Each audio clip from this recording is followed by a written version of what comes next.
Hello दोस्तों, मैं संदीप आप सबका अपने YouTube चैनल ज्ञान आर्वल में स्वागत करता हूं। तो आज हम वर्णमाला का दूसरा पार्ट देखेंगे।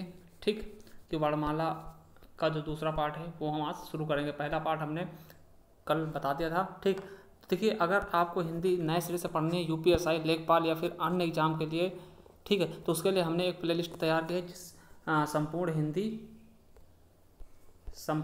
हिंदी 2020।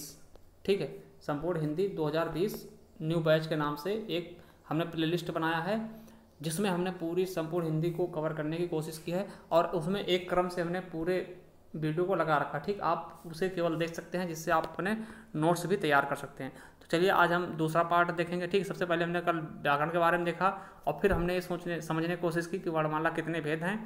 ठीक है, स्वर और व्यंजन। तो आज हम स्वर के बारे में विधिवत देखेंगे, अच्छे तरीके से देखेंगे। चलिए शुरू करते हैं।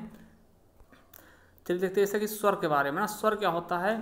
देखिए, हर एक लिपि में स्वर होते हैं और व्यंजन भी होते हैं। ठीक, दोनों चीज़ें होती हैं, दोनों साथ साथ चलते हैं। ठीक, तो हम अगर स्वर की बात करते हैं देवनागरी लिपि में या फिर अपने वर्णमाला में, तो देखिए जो स्वतंत्र रूप से बोले जाते हैं उन्हें स्वर कहते हैं। स्वर मतलब स्वतंत्र, मतलब जिनको बोलने के लिए हमें किसी की आवश्यकता नहीं होती, उन्हें हम स्वर कह देते हैं। जैसे हमने आ बोला, अब आ को बोलने के लिए हमें किसी की आवश्यकता नहीं पड़ेगी। आ एक स्वतंत्र है, आ को तोड़ा नहीं जा सकता। ठीक है, अगर हम बात करें वहीं इसके अलग की बात करते हैं, जैसे व्यंजन है, व्यंजन का होता है, तो का हम स्वतंत्र नहीं बोल सकते ना, केवल हम 11 अक्षर जो हैं उन्हें ही स्वतंत्र रूप से बोल सकते हैं, बाकी हम व्यंजन नहीं बोल सकते ना।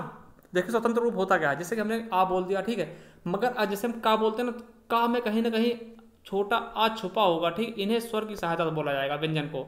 ठीक, इसलिए इनको स्वतंत्र नहीं बोल सकते। स्वतंत्र कौन से होते हैं? जितने भी स्वर हैं, ठीक, वो स्वतंत्र रूप से बोला जाता है, उन्हें ही हम स्वर कहते हैं। तो ये क्वेश्चन आप याद रखेंगे कि किन्हें स्वतंत्र रूप से बोले जाते हैं, तो किन्हें स्वतंत्र रूप से बोला जाता है, तो स्वर को। ठीक, ये क्वेश्चन आपके एग्जाम में पूछा भी जा चुका है 2-3 बार, खास करके यूपीपी की तैयारी कर रहे हैं या फिर जेल वार्डन की, तो आपके लिए ये क्वेश्चन इंपॉर्टेंट हो जाता है। क्वेश्चन आता है किसे स्वतंत्र रूप से बोला जाता है, तो स्वर को। ठीक है, इनकी संख्या कितनी होती है? 11 होती है। देखिए कहीं कहीं आपको 10 मिल जाएगा, 13 मिल जाएगा, मगर आपको कंफर्म क्या है? 11 बताना। कहीं अगर पूछा था तो आपको 11 ऑप्शन ही टिक करना है, जो कि एकदम सत्य है। ठीक है, कौन कौन से? छोटा आ, बड़ा आ, छोटी ई, बड़ी ई, छोटा ऊ, बड़ा ऊ, री, ए ओ औ। देखिए कभी कभार यहाँ से कौन से क्वेश्चन बनते हैं हम ये बता दें। कभी कभार पूछ लेते हैं कि छोटा जो ये आ है, ये इसका लिंग क्या होगा? पुल्लिंग होगा, स्त्रीलिंग होगा? तो इसके लिए आप कैसे पहचान सकते हैं वो बताना चाहते हैं आपको। ठीक है, देखिए इन जितने भी स्वर हैं या फिर किसी चीज़ के लिए आप पहचानने का स्त्रीलिंग है, पुल्लिंग है, उसका ढंग सोचिए। ठीक, देखिए जैसे हमने आप पूछा ना, तो आ क्या है? स्त्रीलिंग है, पुल्लिंग है? तो आप अपने आप से कह के देखिए, उसके आगे क्या करिए, आप उसका विशेषण लगा दीजिए। ठीक है, जैसे बड़ी आ कि बड़ा आ, है ना, तो आपके मुंह से निकलेगा बड़ी आ या फिर बड़ा आ, तो आप कहोगे बड़ा आ, है ना। तो ये क्या हो गए? ये दोनों क्या हो गए? पुल्लिंग हो गए ना, बड़ा आ। अब ई के बारे में पूछेगा, ई क्या होते? बड़ी ई या फिर बड़ा ई? तो बड़ी ई, है ना, छोटी ई, बड़ी ई, तो छोटी बड़ी, है ना, ये छोटी ई, है ना, तो छोटी ई और क्या हो जाएगा? बड़ी ई, है ना। तो बड़ी छोटी क्या होगा? स्त्रीलिंग ना, तो मतलब ये क्या होगा? ये स्त्रीलिंग है। ठीक, उस तरह छोटा ऊ की छोटी ऊ, तो छोटा ऊ, है ना, तो ये ऊ क्या होंगे? ये पुल्लिंग हो जाएंगे। री, छोटी री, है ना, तो री क्या होता है? ये तो स्त्रीलिंग है। ठीक है, ए आए, है ना, छोटा ए कि बड़ा ए, है ना, छोटा ए, है ना, ओ आओ, ये क्या है? पुल्लिंग है। केवल और केवल कितने? ये ई, है ना, ये क्या है? आपके स्त्रीलिंग है, बाकी सब क्या है? पुल्लिंग है। तो इस तरीके से आप इनको भी देख सकते हैं, क्योंकि यहाँ से क्वेश्चन पूछे गए हैं इनके लिंग के आधार पर। ठीक है, चलिए अब हम बात करेंगे कि इसके मुख्यतः कितने भेद हैं। तो मुख्यतः हम उच्चारण के दृष्टि से कितने? 3 भेदों में इसको हम बांट देते हैं। ठीक है, अगर पूछा जाए उच्चारण की दृष्टि से कितने भेद हैं स्वर के, तो इनको हम 3 भागों में बांटते हैं: ह्रस्व स्वर, दीर्घ स्वर और प्लुप्त स्वर। देखिए इनके बारे में पूछा गया था, पेपर में आया था कि ह्रस्व स्वर की संख्या कितनी है, तो लोगों ने गलती से 11 बता दिया। ठीक है, तो 11 भी ऑप्शन से होता था, मगर 11 नहीं होगा। ठीक है, कितना होगा? 4 होगा। कौन कौन से आपको पता होगा? आ ई ऊरी, है ना, आ ई ऊ और ऋ से ऋषि। ठीक, ये होते हैं आपके 4 जो ह्रस्व स्वर होते हैं। ठीक है, अब बात करते हैं दीर्घ स्वर कितने होते हैं? 7 होते हैं। प्लुत स्वर कितने होते हैं? ये 1 भी नहीं होते हैं, मगर इनका यूज ज़्यादातर अब हिंदी में नहीं होता, संस्कृत में होता। ठीक, तो इनके बारे में थोड़ा हम डिटेल से देखते हैं। ठीक है, ह्रस्व स्वर के बारे में देखते हैं। देखिए ह्रस्व स्वर होते क्या हैं? जिन स्वरों के उच्चारण में हमें कम समय लगता है, जिन स्वरों के उच्चारण में हमें बहुत कम समय लगता है, उनको क्या बोलते हैं? ह्रस्व स्वर बोलते हैं ना। ठीक है, इन्हें ह्रस्व स्वर कहा जाता है। देखिए ह्रस्व स्वर को और क्या क्या कहते हैं ये भी हम देखेंगे। ठीक, ह्रस्व स्वर का और क्या नाम है ये भी हम देखेंगे, क्योंकि एग्जाम में पूछे आते हैं। ठीक, ह्रस्व स्वर को और क्या क्या कहते हैं ये भी हम देखेंगे। ठीक, ह्रस्व स्वर को और क्या क्या कहते हैं ये भी हम देखेंगे। ठीक, ह्रस्व स्वर का और क्या नाम है ये भी हम देखेंगे। ठीक, देखिए इन्हें लघु स्वर कहते हैं क्योंकि छोटे होते हैं, छोटा स्वर भी बोल देते हैं, एक मात्रिक भी बोलते हैं। मात्रा के आधार पे एक मात्रिक, द्विमात्रिक, त्रिमात्रिक होता है ना, तो वो याद रखेंगे। एक मात्रिक क्यों? क्योंकि इन्हें बोलने में हमें एक मात्रा के जितना समय लगता है, ठीक। मूल स्वर बोलते हैं क्योंकि सभी स्वरों का निर्माण इन्हीं से हुआ, ठीक है। जैसे कि देखा होगा आपने, ये कौन कौन से 4 स्वर हैं टोटल ना, अभी बताएंगे मूल स्वर क्यों कहते हैं। देखिए इनकी संख्या कितनी, 4, आ ई उ री, है ना। मूल क्यों बोलते हैं? क्योंकि देखिए बड़े आ का निर्माण किससे हुआ, तो आ प्लस आ से मिलकर क्या हो गया, बड़ा आ, तो इन्हें मूल ही तो बोलेंगे क्योंकि ये तो पहले से थे, ये इन्हीं से निर्माण हुए, ठीक है। अब बड़ी ई की ई प्लस ई, जैसे हमने कह दिया ओ किससे बना, तो किससे, आ प्लस ऊ से मिलकर ओ बन गया, ठीक है। तो इसीलिए इनको मूल बोलते हैं क्योंकि इनका जन्म हुआ, इनके बाद ही इनको बनाया गया, ठीक है। तो याद रखेंगे कितने हैं, ह्रस्व स्वर की संख्या कितनी है, 4 है। आ ई उ री, ये आपके यूपीपी के पेपर में पूछा गया है 2019 में, ठीक। याद रखेंगे इनको ह्रस्व स्वर, है ना, मूल स्वर भी कहते हैं। मूल स्वर किसे कहते हैं तो इन्हीं बताना, ठीक है। एक मात्रिक स्वर किसे कहते हैं, तो ह्रस्व स्वर को। छोटा स्वर किसे कहते हैं, इन्हीं को। लघु स्वर किसे कहते हैं, तो ह्रस्व स्वर को, ठीक है। याद रखेंगे। चलिए अगला देखते हैं, दीर्घ स्वर। दीर्घ स्वर मतलब जिन स्वरों में ह्रस्व से ज़्यादा समय लगता है, जो ह्रस्व स्वर हम बोल रहे थे उनसे थोड़ा ज़्यादा समय लगे ना, तो उनको हम दीर्घ स्वर कहते हैं। अब दीर्घ स्वर को हम क्या क्या बोल सकते हैं, इनके क्या क्या नाम है, ठीक है। देखिए गुरु स्वर, गुरु मतलब क्या होता है, बड़ा स्वर। द्विमात्रिक स्वर, संधि स्वर। देखिए संधि स्वर क्यों बोलते हैं, द्विमात्रिक स्वर क्यों बोलते हैं, इनके बारे में हम थोड़ा डिटेल से देख लेंगे, ठीक। द्विमात्रिक स्वर क्यों बोलते हैं, क्योंकि इन्हें हमें 2 मात्रा का जितना समय लगता है, ठीक। एक मात्रिक, द्विमात्रिक और त्रिमात्रिक। जिनको बोलने में 1 मात्रा समय लगेगा, एक मात्रिक होंगे। अब इन्हें बोलने के लिए हमें 2 मात्राओं के जितना समय लगता है, क्योंकि ये 2 अक्षरों से मिलकर बने होते हैं ना। छोटा आ प्लस छोटा आ तो बड़ा आ होगा ना। तो इनकी संख्या कितनी होगी, ये देख लेंगे हम, 7 होगी। कौन कौन से, आ, बड़ा आ, बड़ी ई, बड़ा ऊ, ए, ऐ, ओ, औ, है ना। ये टोटल 7 होते। 4 वो हमने पहले देखे थे और 7 ये, तो टोटल हमारे 11 स्वर हो गए, ठीक है। देखिए अब संधि स्वर, थोड़ा प्लुत स्वर के बारे में देखते हैं। संधि स्वर के बारे में थोड़ा बाद में बात कर लेंगे, थोड़ा डिटेल में देखेंगे उसके बारे में कि इनको संधि स्वर क्यों कहते हैं, ठीक है। देखिए प्लुत स्वर क्या होता है, जिन स्वरों के उच्चारण में तिगुना समय लगता है। देखिए हमने एक में 1 गुना, फिर 2 गुना, फिर तिगुना, तो 3 गुना जिसमें समय लगेगा उनको हम प्लुत स्वर बोलते हैं, ठीक है। प्लुत स्वर को ही हम त्रिमात्रिक स्वर भी कहते हैं, ठीक है। त्रिमात्रिक, इनमें 3 मात्राओं को जितना हमें समय लगता है। इनका प्रयोग कहाँ होता है, जैसे मंत्र जाप करते हैं, जैसे ओम करके ना, तो ओम ये बोलते नहीं, ओम ऐसे लिखा था, ये 3 के आकार का ऐसे कर देते ना। या फिर किसी को बुलाते हैं राम, है ना, बड़ी तेजी से आवाज लगते हैं राम, यहाँ ये ना, तो राम जो ये ध्वनि निकलती थोड़ी दूर तक गूंजती रहती है ना, उससे हम बोलते हैं प्लुत स्वर। वैसे इनका प्रयोग हिंदी में होता नहीं है। कहाँ होता है इनका प्रयोग, संस्कृत भाषा में इनका प्रयोग किया जाता है, ठीक। तो याद रखें, जैसे ओम हो गया, राम करके बोलते हैं राम, ऐसे कर देते राम, बहुत दूर तक जो थोड़ा सा गूंजता है ना, तो उसे हम प्लुत स्वर कहते हैं, ठीक। तो ये हो गई स्वर के 3 पार्ट हो गए। अब देखिए वेरी इंपॉर्टेंट चीज़ है, क्या है, संयुक्त स्वर। यहाँ से क्वेश्चन पूछता है, ठीक है। देखिए वो सब पुरानी चीज़ हो गई, संयुक्त स्वर से आपको अब क्वेश्चन देखने को मिल जाता है, ठीक। तो संयुक्त स्वर क्या बोलते हैं, देखिए संयुक्त मतलब क्या होता है, जुड़ना। जहाँ कहीं कोई चीज़ें जुड़ के मिलेंगी, बनेंगी, ठीक है। जिन स्वरों की रचना 2 अलग अलग स्वरों के मिलने से होती है उन्हें हम संयुक्त स्वर कहते हैं, ठीक है। अलग अलग स्वर, ऐसा नहीं कि एक ही स्वर। जैसे आप सोच लो कि भैया आ प्लस आ मिलके बड़ा आ बनता है, तो इसे भी संयुक्त बोल दो, नहीं, इसे नहीं बोलेंगे क्योंकि ये एक ही जात के है ना, एक ही स्वर हैं, ठीक। अलग अलग स्वर कि ये मान लिया ए हो तो ये ई हो जाए, तब उसको हम बोलेंगे संयुक्त स्वर, ठीक है। तो इसी तरह के इनकी संख्या कितनी है, 4 है। देखिए लोग पूछते हैं संयुक्त स्वर की संख्या कितनी, 4 लोग संयुक्त व्यंजन समझ बैठते हैं, ठीक है। तो ये याद रखें, संयुक्त स्वर अलग हैं, संयुक्त व्यंजन अलग हैं। संयुक्त व्यंजन छत्रा ग्यासरा, है ना, वो हो जाते हैं। मगर जब संयुक्त स्वर की बात करते हैं कौन से हो जाएंगे, ए, ऐ, ओ, औ, ठीक। अब देखिए संयुक्त क्यों बोलते हैं, क्योंकि ये मिलके बनते हैं। तो देखिए कौन किससे मिलके बनेगा, ये याद रखेंगे, ठीक है। जैसे ए जो है, ए किससे मिलके बने, आ प्लस ई से, ठीक। आ और ई मिल गए, ए बना दिया, ठीक।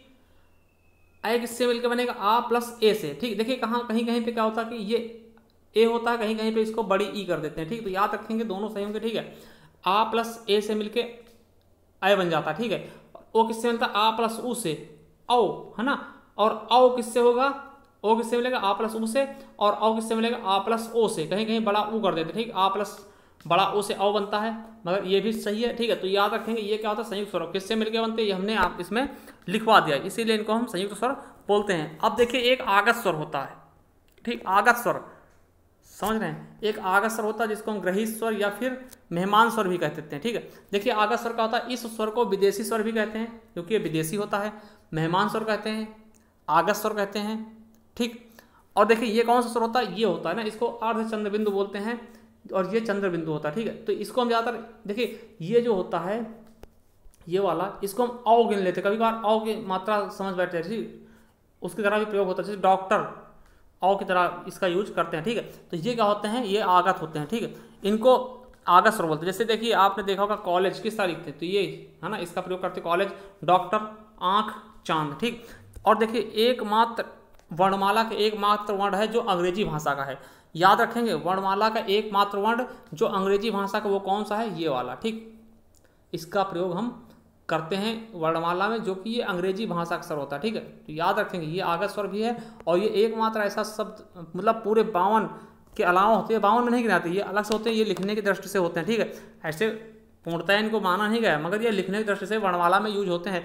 तो इसको हम किस, ये कहाँ का होता है, तो ये विदेशी होता है, ठीक है, अंग्रेजी भाषा का, ठीक। अब देखिए हम दूसरी तरह से इनको बांटते हैं तो जाति के आधार पे, ठीक, जाति के आधार पे वर्णमाला को 2 भागों में बांट देते हैं।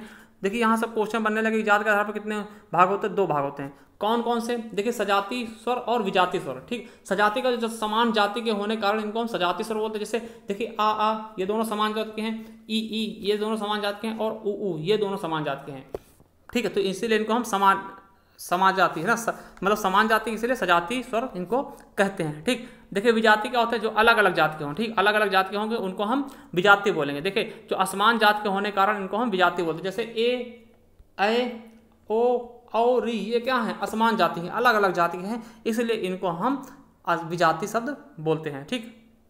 समझ में आया, सजाति और विजाति है ना, जाति के आधार पर केवल 2।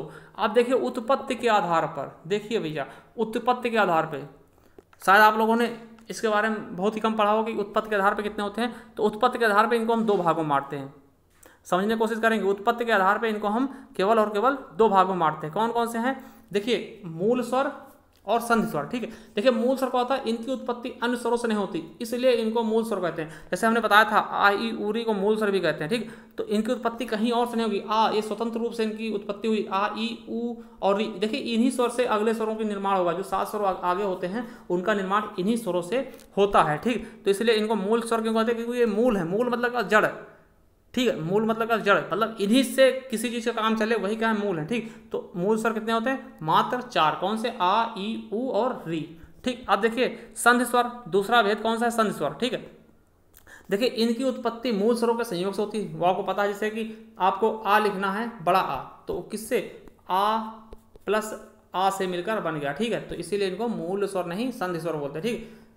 बात समझ में आया, ठीक। इनकी उत्पत्ति मूल स्वरों के संयोग से होती है और इनका प्रयोग हमें संधियों में देखने को मिलता है, इसलिए इनको संधि स्वर बोलते हैं। देखिए इन्हीं से संधि बनती है, इसीलिए इनको हम संधि स्वर कहते हैं। इनकी संख्या कितनी है, 7 है। कितनी है, 7। कौन कौन से, बड़ा आ, बड़ी ई, ऊ, बड़ा ऊ, है ना, ए ओ औ, ठीक। ये 7 हैं, इनको हम संधि स्वर भी बोलते हैं और इनको दीर्घ स्वर भी बोलते हैं, त्रिमात्री स्वर बोलते हैं, वो हमने आगे बता दिया है, ठीक। मगर हम इनकी उत्पत्ति के आधार पर देखते हैं तो इनके 2 भाग होते हैं, जिसको हमने मूल और संधि स्वर 2 भागों में बांट दिया, ठीक है। चलिए देखते हैं आ किससे मिलकर बनता है, तो बड़ा आ किससे, ये वाला किससे मिलकर बनता है, तो आ प्लस छोटा आ प्लस बड़ा आ, छोटा है ना, 2 बार छोटे आ मिलेंगे तो बड़ा आ बना देंगे ना।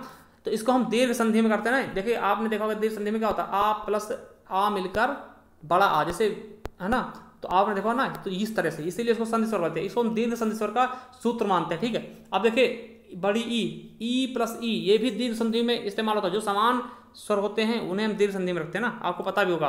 जैसे ऊ और ऊ, ठीक है, बड़ा ऊ ये भी दीर्घ संधि में आता है। जैसे एक एग्जाम्पल हम देते हैं, जैसे भानुदय, भानुदय है ना, तो क्या होगा, भानु प्लस उदय, भानु प्लस उदय, इसका ये होता। तो देखिए ये किसका, दीर्घ संधि का उदाहरण है, दीर्घ स्वर संधि का। तो देखिए यहाँ से क्या हुआ, छोटा ऊ और प्लस यहाँ पे छोटा ऊ बराबर क्या होगा, ये वाला बड़ा ऊ, है ना। तो इसीलिए इसको हम क्या बोलते हैं, दीर्घ संधि ना, तो भानुदय। तो ये संधि में इस्तेमाल होता है, इसलिए इनको हम संधि स्वर भी कहते हैं ना। चलिए अगला देखते हैं, चौथा देखते हैं। चौथा नंबर क्या है, ए। ये देखिए आ प्लस ई मिलके ए बन जाता है, इसको हम गुण संधि में देते हैं ना। समझ बात आई, गुण संधि में रखते हैं। जैसे सुरेश, सुरेश कैसे लिखते हैं, सुरेश, तो क्या होगा, सुर प्लस ईस, है ना, ईस। वैसे बड़ी ई वाला है तो मगर फिर भी इसको हम समझ लेंगे, ठीक। तो यहाँ से आ ई मिलके ए हो जाता है ना, तो ये चीज़ें हम देखेंगे, ठीक। उसी तरह से देखते हैं इसको, ठीक। अब वृद्ध संधि के देखते हैं, देखिए ये वाला गुण संधि में यूज होता है, ठीक। अब एज किस में होता है, वृद्ध संधि में। जैसे कि वो हमने वृद्ध संधि का बता दिया था, ठीक, सुरेश वो वृद्ध संधि ना, तो याद कर लेंगे, थोड़ा सा डिफरेंट होगा, ठीक। देखिए आ प्लस ई मिलके ए हो जाता है ना, तो ये वृद्ध संधि में जाता है, और आ प्लस ओ मिलके ओ बनता है, ये गुण संधि का उदाहरण है, ठीक है। इसके अलावा देखते हैं आ प्लस ओ मिलके अ हो जाता है, तो ये वृद्धि संधि का उदाहरण ना। थोड़ा सा हमने इसमें थोड़ा सा गलत बता दिया है, ठीक, ये वृद्धि संधि का होता है ना, ये गुण संधि का ये होगा, ठीक। तो ये जो सही लिखे हैं क्रम में, इनको याद कर लेंगे, ठीक। तो इन्हें हम क्या बोलते हैं, संधि स्वर है ना, क्योंकि ये संधि में इस्तेमाल होते हैं, इसलिए इनको हम संधि स्वर बोलते हैं, ठीक। आगे देखते हैं जीव के आधार पर वर्गीकरण। देखिए जीव के आधार पर हम इनको 3 भागों में बांट देते हैं, ठीक। जीव के आधार पर, ये क्वेश्चन आपके वीडियो में पूछा गया था कि जीव के आधार पर कितने भागों में बांटा गया, 3 भागों में। कौन कौन से, अग्रस्वर, पश्च स्वर और मध्य स्वर ना। देखिए जो जीव के अगले हिस्से, मान लीजिए ये हिस्सा है आपका जीव है ना, ये टोटल आपका जीव का हिस्सा है, तो ये आगे वाला है, ये मध्य का हो जाता है, और ये पश्च का हो जाएगा, ठीक है। तो जो यहाँ आगे वाले हिस्से बोले जाएंगे उनको अग्र स्वर बोलेंगे, ये मध्य वाले हिस्से से इनको हम मध्य स्वर बोलेंगे, और पश्च हिस्से से जो पिछले हिस्से से इनकी आवाज़ निकलती है उन्हें हम पश्च स्वर बोलेंगे, ठीक। तो इनको याद कैसे करेंगे हम बताते हैं। देखिए हम सबसे पहले देखते हैं मध्य स्वर। मध्य स्वर में केवल आ देख लेंगे, ठीक है। मध्य स्वर आ जब बोलते हैं क्या, मुंह के जीभ के बीचों बीच से निकलता है, ठीक है। तो आ कब जाएगा, मध्य हो जाएगा, ठीक। उसके अलावा देखिए छोटा आ यहाँ पे होना चाहिए था, ये बड़ा होना, ये छोटा होगा, ठीक है। थोड़ा देख लेंगे, ठीक है, ये छोटा होगा, ठीक। तो ये चीज़ें हम देख लेंगे, थोड़ा सा यहाँ पे हमने गलती से लिख दिया है, ठीक। तो ये क्या होगा, थोड़ा सा टाइपिंग करने में गलती हो गई, यहाँ पर हम इसको क्या कर लेंगे, ये छोटा आ कर लेंगे, ठीक है, ये छोटा आ कर लेंगे, बाकी ये सब ठीक है, ठीक। तो छोटा क्या होगा, मध्य हो जाएगा। अब देखिए पश्च स्वर में कौन से हो जाएंगे, बड़ा आ, ऊ, बड़ा ऊ, ओ, औ। इनको याद कैसे करेंगे, देखिए हमें करना क्या है कि केवल मध्य में क्या कर लेंगे हम, ये छोटा वाला कर लेंगे, बाकी जितने भी 3 के अल्फाबेट से बनेंगे वो तीसरे नंबर पे आएंगे, मतलब पश्च स्वर में आ जाएंगे। देखिए 3 से हम क्या बना सकते हैं, छोटा बड़ा आ बना सकते हैं ना, केवल छोटे आ को हम अलग कर लेंगे, मध्य स्वर में रख लेंगे, और जो बचेंगे वो आपके अग्र स्वर में आ जाएंगे। जिससे कि ये क्या है, आ किससे बनेगा, 3 से बन जाएगा। देखिए ये 3 से बनेगा ना, 3 से, ये 3 लिखा पहले, फिर इसको हमने ये कर दिया, ये बड़ा आ बन गया। अब इससे ऊ कैसे, 3 से बनता है, ऐसे बन गया। और बड़ा ऊ कैसे हो, ये भी 3 से बन जाएगा, 3 से ऐसे बन जाएगा, है ना। ओ कैसे बनेगा, ये भी 3 से बन जाएगा, 3 अक्षर के, फिर ऐसे कर दे, ओ बन गया, फिर 3 लिखा, फिर औ भी बन जाएगा ना। तो जितने भी 3 से बनेंगे वो पश्च स्वर में आ जाएंगे, केवल और केवल छोटे आ को छोड़ के, और बाकी सब अग्र स्वर में गिने जाएंगे, ठीक। तो इस तरह से आप इसको याद कर सकते हैं, ठीक। अगला देखते हैं होस्ट के आधार पर, होठों के आधार पर इनको हम 2 भागों में बांटते हैं, ठीक। वृत्तमुखी, आवर्तमुखी। वृत्तमुखी का होता है जब हम इनकी आवाज़ निकालते हैं तो हमारे होंठ क्या होते हैं, वृत्त की तरह गोल हो जाते हैं, ठीक। होंठ क्या होता है, गोलाकार हो जाता है, ठीक, ऐसे गोलाकार हो जाता है, तो उनको हम वृत्तमुखी बोलते हैं। देखिए आप खुद बोल के देखें, ओ, है ना, ऊ बोलेंगे तो ऊ, आपका होंठ क्या होंगे, गोल हो जाएंगे, ठीक, होंठ एकदम गोल हो जाएंगे, ऊ, है ना, ओ, औ, अ, है ना। तो इसमें क्या होगा, आपके गोल हो जाएंगे होंठ, ठीक। तो इसलिए इसको हम वृत्तमुखी बोलते हैं, ठीक, या गोलाकार है ना, तो वृत्तमुखी बोल देंगे, क्योंकि इनमें होंठ क्या होता है, गोल होता है ना, गोल हो जाते हैं होंठ। आप बोल के देखना, ऊ, बड़ा ऊ, ओ, औ, आ, है ना, तो ये क्या हो जाएंगे, गोल हो जाएंगे। अब आवर्तमुखी क्या बोलते हैं, इनमें होंठ क्या होता है, गोलाकार नहीं होता। जैसे कि छोटा आ, आप बोलोगे पूरा मुंह फैल जाएगा, इसमें होंठ गोल नहीं होंगे ना। बड़ा आ, ई, बड़ी ई, री, ए, आई, इनमें होंठ गोल नहीं होंगे, इसलिए इनको आवर्तमुखी बोलते हैं, ठीक। चलिए ये होंठ के आधार पर 2 भागों में, ये भी क्वेश्चन पूछा गया, ठीक। चलिए अगला देखते हैं मुख के आधार पर इनका वर्गीकरण, तो 4 भागों में इनको हम बांट देते हैं, ठीक, 4 भागों में। देखिए कैसे, देखते हैं कौन कौन से 4 भाग हैं मुख के आधार पर। पहला क्या है, विवृत्त, है ना। इसमें क्या होता है, उच्चारण, इसका उच्चारण मुख द्वार का पूरा खुलता है, ठीक, जिसमें मुख द्वार पूरा खुल जाए। जैसे हम क्या जाते हैं, डॉक्टर के पास जाते हैं, पूरा मुंह खोल के देखता, बोलता बेटा आ बोलो, आ, जब बड़ा आ बोलते हैं तब क्या होता है, पूरा मुंह खुल जाता है ना। तो इस तरह से याद रखेंगे, विवृत्त मतलब क्या था, पूरा मुंह खुल जाना, ठीक। तो आ बोलते हैं तो उससे क्या होता है, पूरा मुंह खुल जाता है, और डॉक्टर सब कुछ अंदर का देखता है ना, तो इसलिए हम आ को विवृत्त बोलते हैं, ठीक। तो विवृत्त मतलब क्या होता है, पूरा मुंह खुल जाना। अर्ध विवृत्त मतलब क्या होगा, आधा मुंह खुलना, ठीक। अब देखिए ये विवृत्त पूरा खुला था, इसको हम छोटा आ प्लस छोटा आ, 2 छोटे आ मिला के बनाते हैं, इसीलिए एक हमने लिया, तो ये क्या हो जाएगा, अर्ध विवृत्त ना। तो अर्ध विवृत्त में क्या आ जाएगा, आ, ए और औ, ठीक, याद रखेंगे, ए और औ, है ना, ये 2 हो जाएंगे। और समृत में क्या होता है, जिसमें लगभग मुंह क्या हो, बंद हो जाए, इसके उच्चारण में मुख लगभग पूरा बंद हो जाए, ठीक। जैसे ई, हम ई क्या है, बंद करके मुंह बोल देते हैं ना, ई, बड़ी ई, ऊ, बड़ा ऊ, री, है ना, इसमें मुंह नहीं खुलता ज़्यादा ना, तो इनको हम समृत बोलते हैं ना, पूरा बंद, ठीक। और आधा बंद मतलब आधा मुंह खुला होगा, जैसे ए, ओ, है ना, बोलते हैं, तो इसमें क्या होता है कि आधा मुंह आपका खुला होता है, तो इसलिए इनको अर्ध समृत हम बोल देते हैं, ठीक। चलिए ठीक, तो ये आपके हमने इसको पूरे अच्छे से बहुत अच्छे समझा दिया है। ये आपके स्वर के बारे में बहुत ही अच्छा। ठीक, तो आज हमने स्वर के बारे में देखा है। कल हम अयोग वाह के बारे में बात कर लेंगे और अक्षर के बारे में बात करेंगे, अक्षर क्या होता है उसके बारे में बात कर लेंगे, और उनके हम उच्चारण स्थान देख लेंगे, और हो सके तो हम थोड़ा सा व्यंजन भी देख लेंगे। ठीक, तो आज के लिए इतना ही काफ़ी है। अगर आपको वीडियो पसंद आई तो लाइक करें, चैनल को सब्सक्राइब कर लें। ठीक, और आप हमारे प्लेलिस्ट में जा करके संपूर्ण हिंदी के नाम से एक प्लेलिस्ट होगी, उसमें आपको एक तरफ से वीडियो मिल जाएंगे जो कि हमने हाल ही में बनाए हैं, और वो आपके यूपीएसआई लेखपाल के लिए पूरा क्रैश कोर्स होगा। ठीक है, हिंदी के लिए तो बहुत ही इंपॉर्टेंट होगी आपके लिए। तो चलिए, धन्यवाद।